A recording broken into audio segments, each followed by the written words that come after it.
अच्छा चलिए बिस्मिल्लाह करते हैं। बिस्मिल्लाहिर्रहमानिर्रहीम। आज हमारा टॉपिक है, थोड़ा सा समझने वाला टॉपिक है। इसे ध्यान से अगर सुनेंगे तो आप लोगों को जो है ना समझ में आता रहेगा। जहाँ पे समझ में ना आए वहाँ पे आप लोग जो है ना पूछ सकते हैं, मुझे उसी वक्त रोक लीजिएगा। तो आप जैसे देख रहे हैं स्लाइड में क्या टॉपिक है, एनर्जी साइकिल। आज हम सिर्फ एनर्जी की बात करेंगे। तो सबसे पहले हम एनर्जी में किस चीज़ की बात करेंगे, making breaking of bonds and transfer of energy. Bonding कैसे बनती कैसे है, टूटती कैसे है और ट्रांसफर कैसे होती है एनर्जी को। ये तो आपको बचपन से आपने पढ़ा है सेकेंडरी क्लास में कि भाई एनर्जी जो है वो क्रिएट भी नहीं कर सकते और ना उसको खत्म कर सकते हैं, पर एक फॉर्म से दूसरे फॉर्म में उसको ट्रांसफर जरूर कर सकते हैं। ये तो सेकेंडरी क्लासेस में आप पढ़ कर आए। आज हम देखते हैं कि ये कैसे असल में होता है।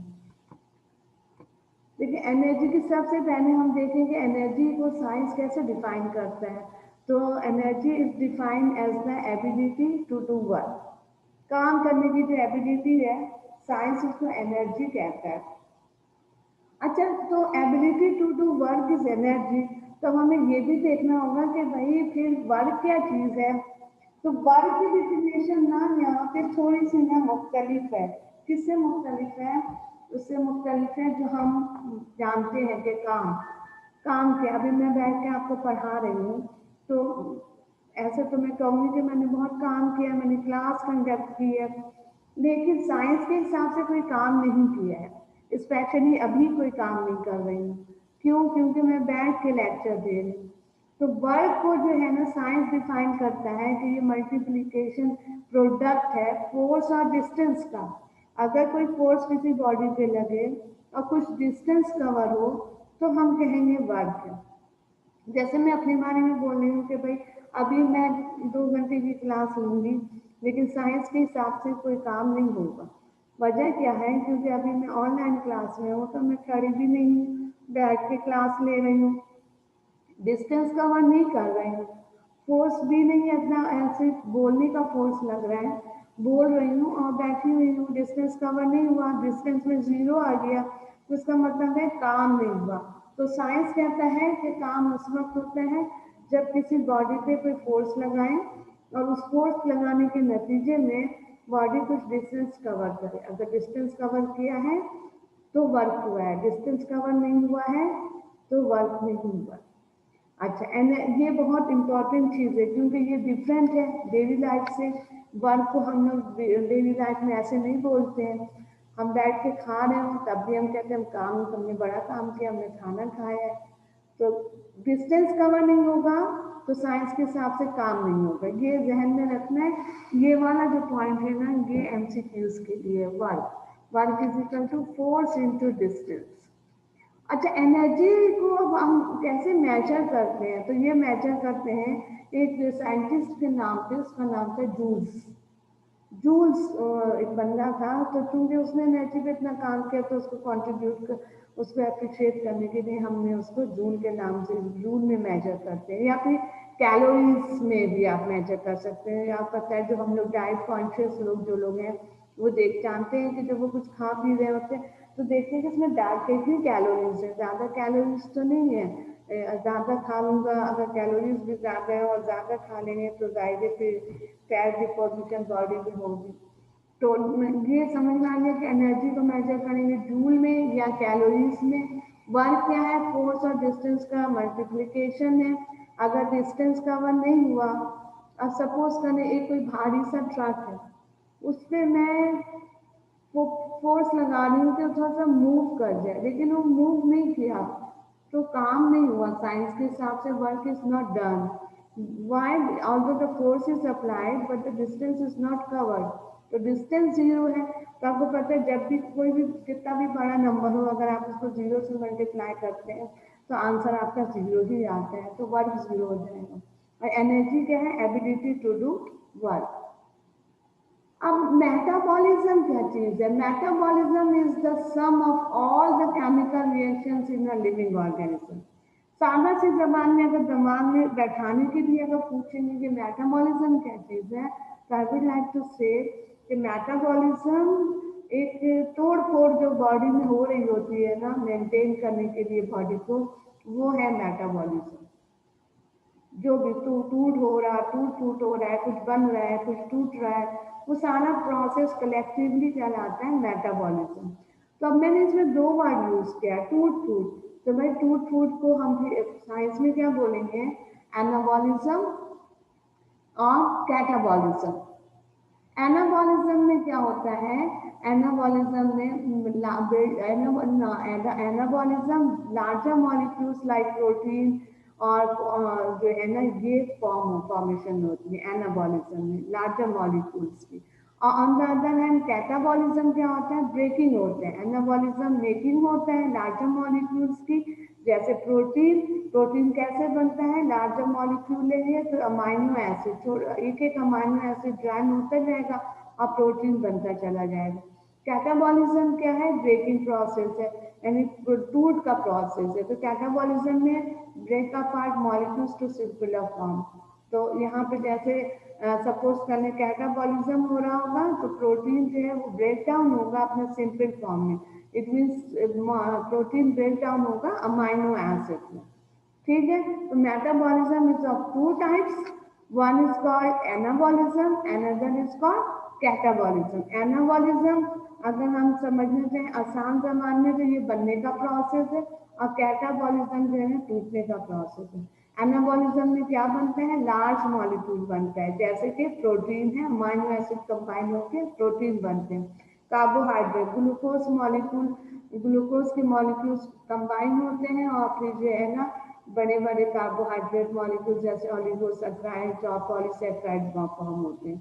और कैटाबॉलिज्म में उल्टा होता है, जो लार्जर मॉलिक्यूल है उनकी ब्रेक डाउन होती है। किसमें ब्रेक डाउन होगी, सिंपल फॉर्म में ब्रेक डाउन होगी, जैसे प्रोटीन ब्रेक डाउन होगा अमाइनो एसिड में, अगर ओलिगोसैकराइड है तो वो ग्लूकोज में कन्वर्ट होगा। मैम स्लाइड्स नजर नहीं आ रही हैं। अच्छा, कब से नजर नहीं आ रही है? शुरू से ही। अच्छा, मैं फिर से। यस मैम, तो बेटे हमें भी नहीं आ रही। बोलना था ना, मैं दोबारा से शेयर करूँ। इसलिए वो मैंने आपकी ली। रुकने करते। अब आइए नजर। यस। तो देखिए ये आवाज तो आ रही थी ना, ये यही चीजें मैंने आपको बताई थी एनर्जी इसमें जी आवाज जी। सही आ रही थी। चलिए आगे चले। अब देखिए एनर्जी को हमने मेटाबॉलिज्म हमने कहा कि एनाबॉलिज्म और कैटाबॉलिज्म होता है, टूट फूट करता है। अच्छा, अब एनर्जी जो है ना डिफरेंट टाइप्स की होती है, ये भी आपने सेकेंडरी में पढ़ा हुआ था। अब एनर्जी के कौन कौन सी काइंड्स है, काइनेटिक एनर्जी।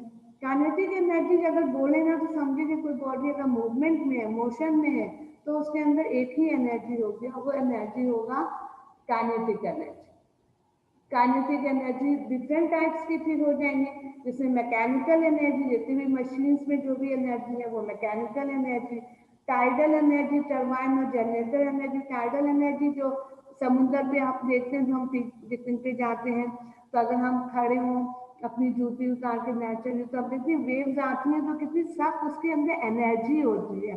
हमारे पाँव पे ना बहुत ज्यादा प्रेशर फील होता है ना आप लोगों को? ऐसा लगता है कि अगर आपने अपना कदम नहीं जमाया तो फिर आप गिर जाएंगे और फिर लहरें आपको उठा के ले जाएंगे। या जो लोग इस तरह से डूबते हैं, खड़े खड़े गिर जाते हैं और फिर बह जाते हैं, टाइडल एनर्जी की वजह से। टाइड्स के अंदर भी बहुत ज्यादा एनर्जी होती है। और टरबाइन और जनरेटर एनर्जी तो सबको समझ में आ रहा होगा। इलेक्ट्रिकल एनर्जी, जियोथर्मल एनर्जी जो जमीन के अंदर एनर्जी, और सोलर एनर्जी नेचुरली हमारा सन है, हीट लाइट रेज। अच्छा, एक काइनेटिक एनर्जी हो गई जिसके इतने सारे काइंड्स है। अब पोटेंशियल एनर्जी का मतलब ये है पोजीशन क्या है, energy stored because of position. यानी कि सिंपल फॉर्म में पोटेंशियल एनर्जी हाइट से रिलेट करती है। जो चीज जितने हाइट पे होगी उसकी पोटेंशियल एनर्जी उतनी ज्यादा होगी। जो भी बॉडी जितने भी हाइट पे होगी उसकी उतनी पोटेंशियल एनर्जी होगी। सपोज करें कि अगर जैसे अभी मेरे हाथ पे मोबाइल है, इसको मैंने अपने टेबल पे ही रखा है, तो इस टेबल की एक खास हमें ना वो कैंटीन में जो आप लोग कैफेटेरिया में यूज करते हैं ना क्या टेबल, वो प्रोवाइड किया गया है ऑनलाइन लेक्चर के लिए। तो उसकी हाइट का आपको अंदाजा है, मैंने उस पर रखा हुआ है। ठीक, अच्छा अब इसकी हाइट आप समझ सकते हैं कि कम होगी किसके मुकाबले में, डाइस के मुकाबले में। अगर ये मोबाइल में उठा के डाइस पे रख दूं तो मोबाइल की जो है ना हाइट बढ़ जाएगी जमीन से। तो इस वक्त जो अभी मैंने रखा हुआ है अपने सामने, तो इस वक्त पोटेंशियल एनर्जी बताएं कम होगी या उस वक्त कम होगी जब मैं मोबाइल को डाइस पे रखूंगी? क्या लग रहा है आपको कि किस वक्त पोटेंशियल एनर्जी मोबाइल में ज्यादा हो सकती है? अभी अपने सामने रखने से, अभी मैं इसको अपने सामने ना रखूं, उठा के डाइस पे रख दूं जहाँ हम लोग अपने आपको लेक्चर देते हैं खड़े होकर, बताएं कहाँ पे एनर्जी, पोटेंशियल एनर्जी मोबाइल की सबसे ज्यादा होगी? बताएं।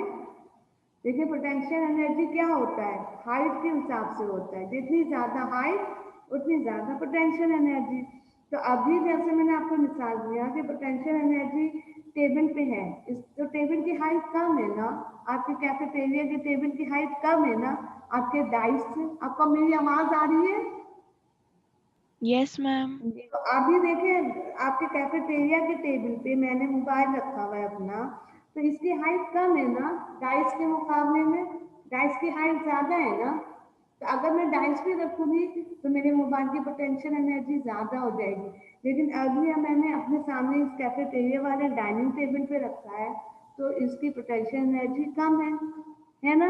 इसकी पोटेंशियल एनर्जी और कम हो सकती है, कब? जब मैं इसकी हाइट और कम कर दूं। सपोज करें कि मैं उठा के इसको जमीन पे रखती हूँ, तो फिर इसकी पोटेंशियल एनर्जी जीरो हो गई ना, हाइट इसका है ही नहीं, एकदम मैंने जमीन पे रख दिया।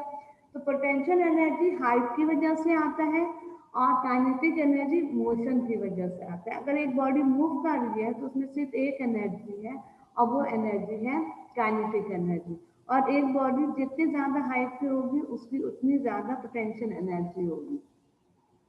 अच्छा, पोटेंशियल एनर्जी भी डिफरेंट टाइप्स की है। केमिकल एनर्जी जिसमें कि बैटरी के या केमिकल बॉन्ड जैसे आयोनिक बॉन्ड हमने पढ़ा, कोवेलेंट बॉन्ड बना, उसमें भी एनर्जी मौजूद है जिसकी वजह से इलेक्ट्रॉन रिवॉल्व करते हैं around the nucleus. Fossil fuel को हम अच्छे से समझ रहे हैं, फॉसिल फ्यूल में भी पोटेंशियल एनर्जी है। फूड में खासतौर पर कार्बोहाइड्रेट्स और लिपिड में, और न्यूक्लियर एनर्जी। कोवेलेंट बॉन्डिंग में कहाँ पे एनर्जी है? Valence electrons are share. Energy की बदौलत वैलेंस इलेक्ट्रॉन का मतलब क्या है? Electron present in the outermost orbit. Valence means electron in the outer shell और ऑर्बिट। देखिए पॉइंट लिखा हुआ भी है, ये ओवरलैप कर रहे हैं। कोवेलेंट बॉन्डिंग में आपको पता है शेयरिंग होती है, तो ओवरलैपिंग होगी। Account for both atoms in molecule as fulfilling orbitals of petrol. तो ये जो है नॉन पोलर कोवेलेंट बॉन्डिंग होगी या पोलर कोवेलेंट बॉन्डिंग होगी। तो पोलर कोवेलेंट बॉन्डिंग में क्या होता है कि पार्शियल चार्ज आता है, प्लस माइनस नहीं होता, पार्शियल यानी आधा चार्ज होता है।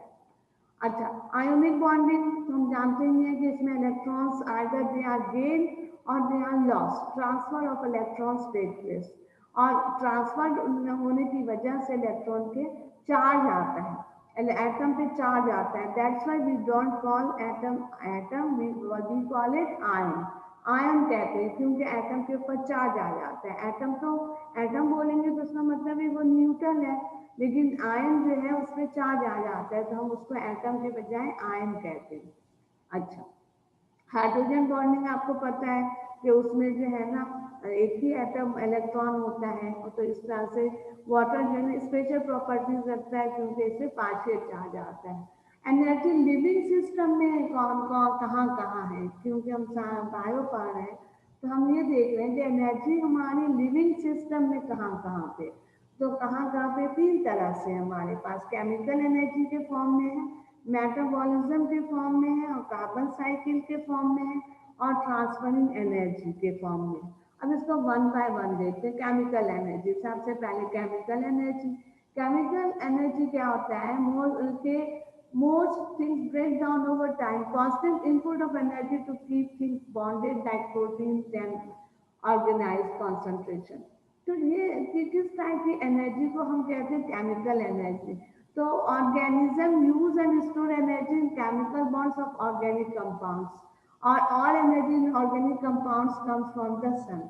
अगर ये जुमला आप सुन रहे हैं तो आपको याद आ रहा होगा प्रोसेस ऑफ फोटोसिंथेसिस, क्योंकि फोटोसिंथेसिस में सिर्फ आपने ये देखा है, अभी लास्ट क्लास में हमने पढ़ा कि फोटोसिंथेसिस में क्या होता है कि सन की प्रेजेंस में कार्बन डाइऑक्साइड जो है वो फूड मैन्युफैक्चर करता है।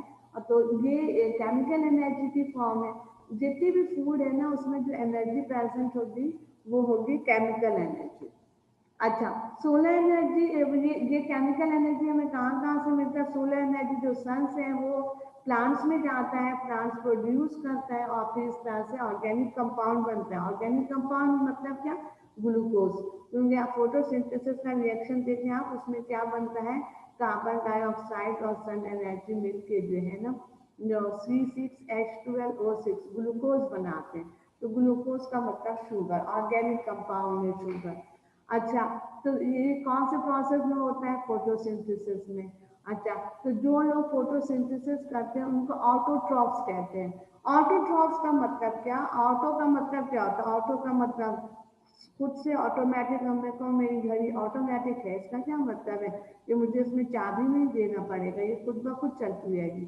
आज से चंद साल पहले ऑटोमेटिक घड़ियों के साथ साथ चाबी वाली घड़ी भी होती थी। अब हम कहते हैं ऑटोमेटिक है।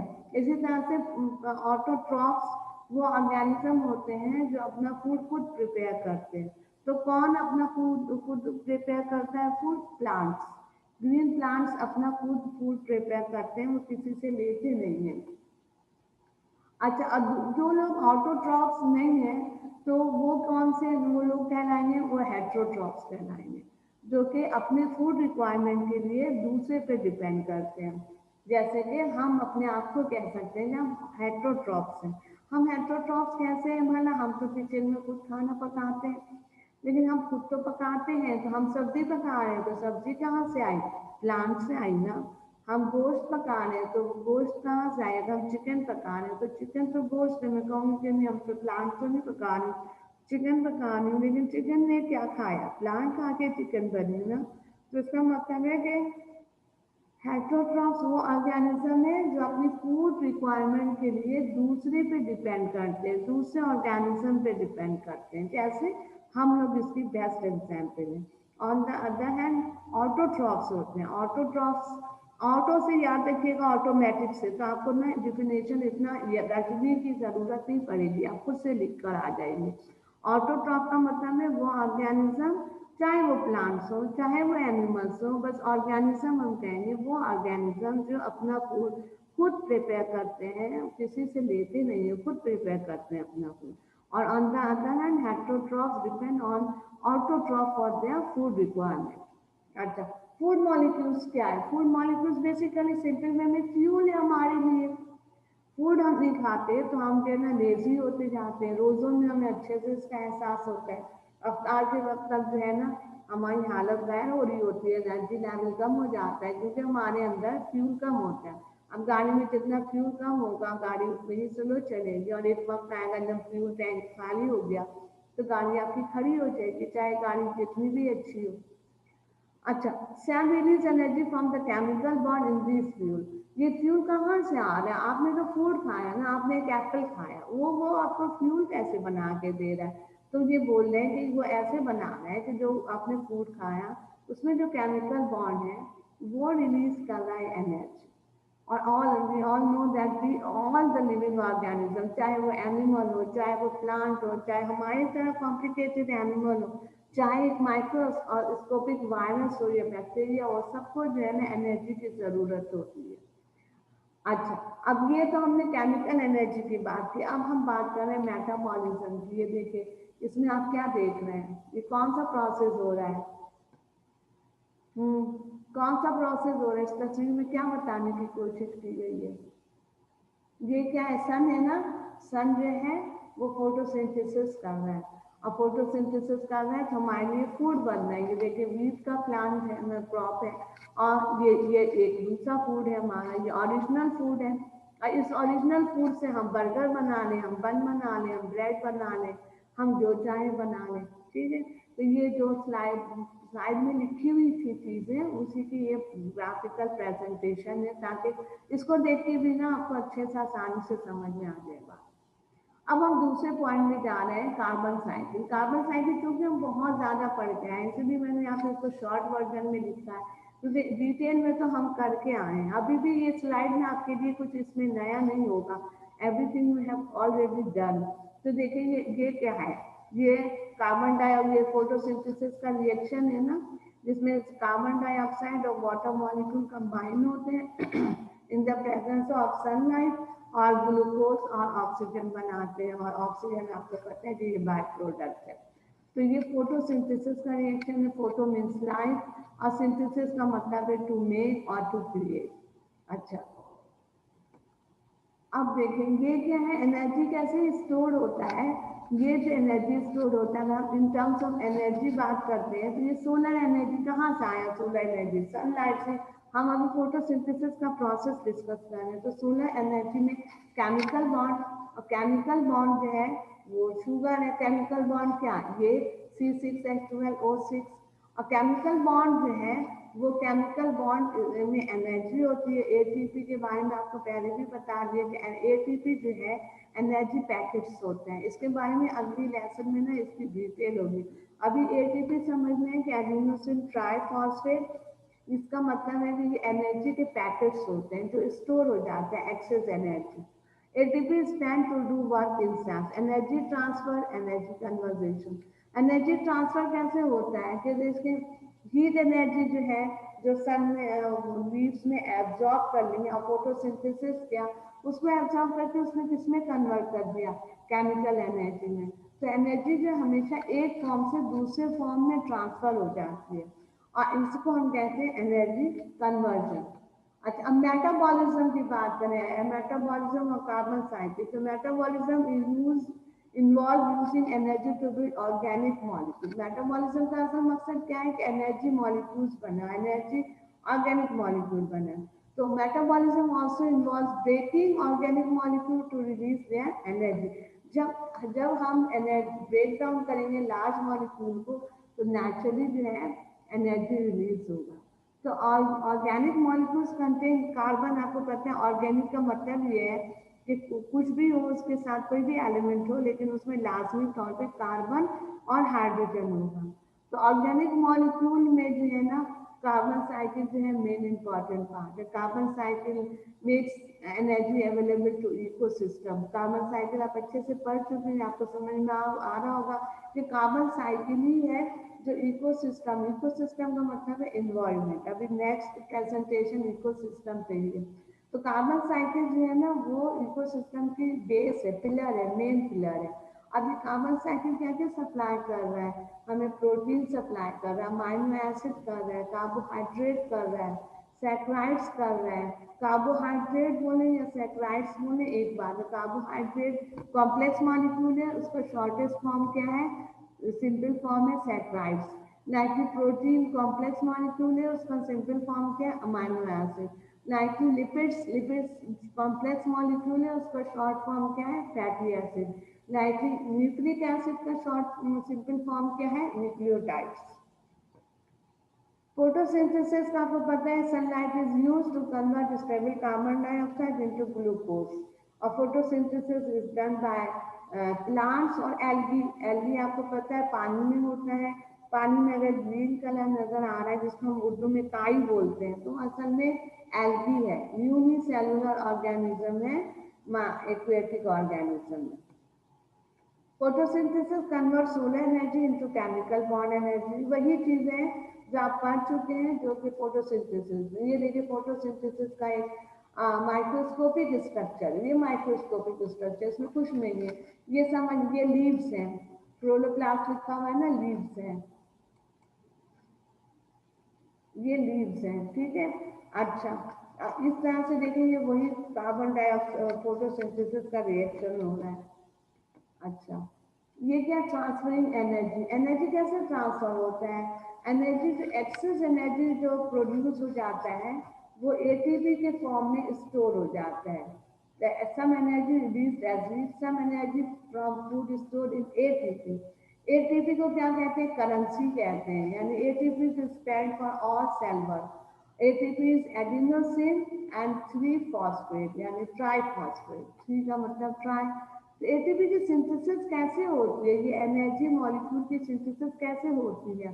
ATP synthesis is enzyme that catalyse the reaction that adds P यानी फास्फोरस, पी का मतलब phosphorus, to ADP to make ATP. असल में पहले एडीपी होता है, एडिनोसिन डाइफॉस्फेट, यानी दो फॉस्फेट मॉलिक्यूल होते हैं, उसमें एक पी ऐड होता है तो वो एटीपी हो जाता है।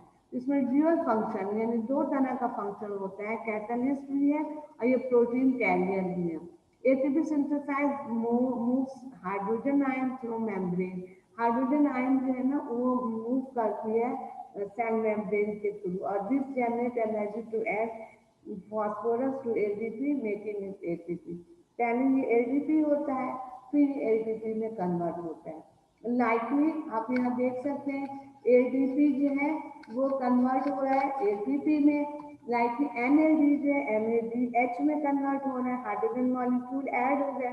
इसी तरह से एफएडी, ये सारे केमिकल एनर्जी है। एफएडी जो है ना एफएडीएच2 में हुआ, लाइक एनएडीपी जो है एनएडीपीएच में हो गया।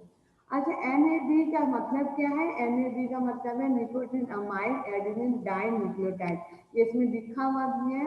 अच्छा, अब ये जो है ना आपको इसमें क्या चीज याद रखना होगा, ये चीज याद रखना होगा कि लो एनर्जी क्या है और हाई एनर्जी क्या है, बस ये एग्जाम में एमसीक्यूज में आएगा। अच्छा, अब एनर्जी के बारे में हम बात कर लें। एनर्जी के बारे में क्या था? Energy can not be created not be destroyed, ना आप इसको बना सकते हैं ना आप इसको खत्म कर सकते हैं। तो matter can be created not, matter can not be created, like matter के बारे में भी आपने सेकेंडरी में ही पढ़ लिया था कि मैटर को भी आप ना क्रिएट कर सकते हैं ना डिस्ट्रॉय कर सकते हैं। Chemical reactions rearrange matter and energy by breaking and forming chemical bonds.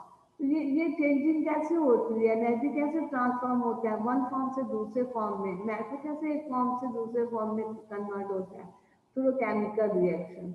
तो ये केमिकल रिएक्शन जो है ना कौन करवाता है? ये हमारे एंजाइम्स भी इसमें रोल प्ले करते हैं और एटीपी भी ये रोल प्ले करता है, और जो कि एटीपी स्टोर होता है वो भी रिएक्शन में रोल प्ले करता है। अच्छा, इसके अलावा देखिए ये यहाँ पे ये टॉपिक हमारा खत्म हो गया। अब हम दूसरी टॉपिक पे चलेंगे। दूसरा टॉपिक हमारा क्या है? एनर्जी इकोसिस्टम, उसी से रिलेटेड है क्योंकि हम लिविंग ऑर्गेनिज्म की एनर्जी देख रहे हैं। हम लॉज देखेंगे कि भाई लॉज ही है कोई बने हुए के नहीं, और है बने हुए एनर्जी के कौन कौन से लॉज हैं, लॉज ऑफ एनर्जी।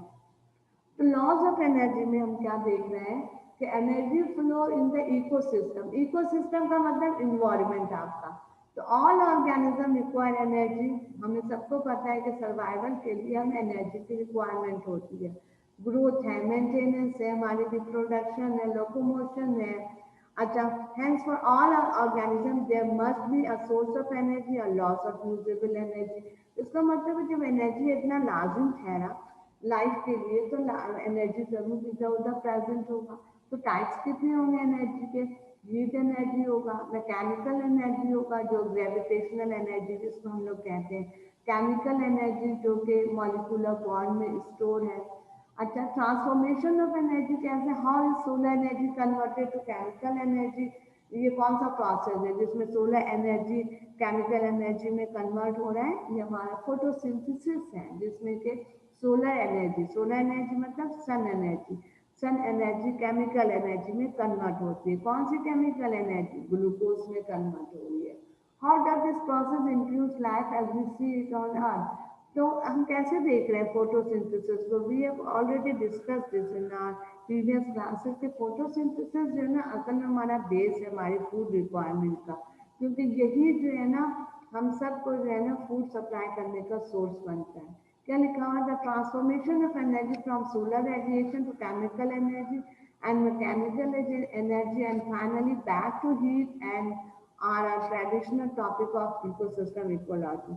इकोलॉजी में हम पढ़ते हैं कि भाई ये जो सोलर एनर्जी ने हीट एनर्जी ट्रैप किया, फिर उसको क्लोरोप्लास्ट को दिया, क्लोरोप्लास्ट ने फिर उसको केमिकल एनर्जी में बनाया और फिर मैकेनिकल एनर्जी में मिल के जो है ना एक हमारा फूड सप्लाई का एक चेन बना दिया, जिससे कि सारे लिविंग ऑर्गेनिज्म अपनी फूड रिक्वायरमेंट प्रोड्यूस कर सके। इकोसिस्टम की जब हम काम बात करते हैं, मैं आपको कह रही हूँ इकोसिस्टम का मतलब आप समझ लीजिए इन्वायरमेंट। तो इकोसिस्टम में दो तरह के सिस्टम आते हैं, लिविंग सिस्टम और नॉन लिविंग सिस्टम दोनों। तो हम इसको कंपोनेंट्स से याद करते हैं। कंपोनेंट्स क्या है? इकोसिस्टम के दो कंपोनेंट्स हैं। एक कंपोनेंट है ए बायोटिक जो नॉन लिविंग कंपोनेंट्स हैं, और एक कंपोनेंट वो होते हैं जो लिविंग कंपोनेंट्स हैं। ए बायोटिक कंपोनेंट्स कौन से? जिसमें लाइफ नहीं है, जैसे सोलर एनर्जी। सोलर एनर्जी हमारा ए बायोटिक कंपोनेंट है। इनऑर्गेनिक सब्सटेंसेस हमारे ए बायोटिक कंपोनेंट्स है इकोसिस्टम के, जिसमें सल्फर है, बोरोन है, दूसरे सारे जितने एलिमेंट्स हैं वो सारे हमारे इनऑर्गेनिक सब्सटेंसेस हैं। ऑर्गेनिक कंपाउंड्स में है जैसे कार्बोहाइड्रेट है, प्रोटीन है, लिपिड्स है। बायोटिक कंपोनेंट्स का मतलब क्या है? जिसमें लाइफ है। तो इसमें कौन से दो हैं? इसमें ऑटोट्रॉफ एंड हेटेरोट्रॉफ। ऑटोट्रॉफ्स कौन है? वो जो अपना फूड खुद प्रिपेयर करते हैं, जिसमें ग्रीन प्लांट और बैक्टीरिया उनकी एग्जाम्पल आएगी। और हेटेरोट्रॉफ जो अपनी फूड रिक्वायरमेंट के लिए दूसरे ऑर्गेनिज्म पर डिपेंड करते हैं, जिसमें कि हम अपने आप को अपनी मिसाल लिख सकते हैं। ऑटोट्रॉफ्स की अब डेफिनेशन आ गई है, ये एग्जाम में आता है KU के पेपर में। ऑटोट्रॉफ्स का मतलब क्या? सेल्फ नर्वेशन। ऑटो का मतलब आपको पता ही है। तो they are called primary producer. Primary producer कहलाते हैं क्योंकि ये बेसिक जो है प्रोड्यूसर है, खुद ही प्रोड्यूस करते हैं अपना। फोटो ऑटोट्रॉफ्स क्या होते हैं? फोटो का मतलब लाइट होता है। फोटो ऑटोट्रॉफ्स क्या होते हैं? They fix energy from the sun and store it in complex organic molecule. ये वही फोटोसिंथेसिस का रिएक्शन है। इसमें फोटो ऑटोट्रॉफ जो है वो एनर्जी फिक्स करते हैं सन से और ऑर्गेनिक कंपाउंड्स बनाते हैं। कीमो ऑटोट्रॉफ्स क्या होते हैं? कीमो ऑटोट्रॉफ्स को हम कीमोसिंथेसाइजर्स भी कहते हैं। तो दे आर एक्चुअली बैक्टीरिया। बहुत सारे बैक्टीरिया हैं जो सॉइल में प्रेजेंट हैं और they are the source of producing food for other organism. They oxidise reduce और इनऑर्गेनिक सब्सटेंसेस। तो इनको हम कहते हैं कीमो ऑटोट्रॉफ्स। अच्छा, ये देखिए कीमो ऑटोट्रॉफ ये हमारे बीनीथ द ओशन है उसकी एक तस्वीर है। Heterotrophs. Heterotrophs cannot produce their own food directly from sunlight and inorganic compound. जैसे मैंने आपको बताया कि heterotrophs actually depend on autotrophs for their food requirement. They require energy previously stored in complex molecules. तो ये heterotrophs की definition है कि they depend on autotrophs. अब heterotrophs को हमने फिर दो में डिवाइड किया है, तीन में डिवाइड किया है। असल में देखिए पहले हम कंज्यूमर और दूसरे को हम कहते हैं decomposer. Heterotrophs can be grouped as consumers and decomposer.